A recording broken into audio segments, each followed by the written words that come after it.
পরিদর্শক AKM শহীদুল হক, তার বিরুদ্ধে গাতোয়ার উৎস বহির্ভূত সম্পদ অর্জনের একটি অভিযোগ আমাদের কাছে অনুসন্ধানাধীন রয়েছে।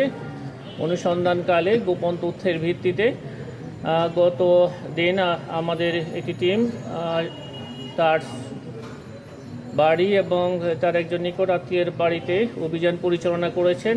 সেই অভিযানে গুরুত্বপূর্ণ অনেক আলামত সেখান থেকে উদ্ধার করা হয়েছে এবং উদ্ধারকৃত যেই তথ্যাদি তার মধ্যে রয়েছে 2টি বস্তায় 38 প্রকৃতির 48টি আলামত পাওয়া যায়, যার মধ্যে রয়েছে বিপুল মূল্যমানের সম্পদের দলিল, বিভিন্ন গোপনীয় চুক্তিপত্র, deed of agreement, power of attorney, সংঘ স্মারক, FDR এর ছায়ালিপি, অফার লেটার এবং ব্যাংক হিসাব বিবরণী।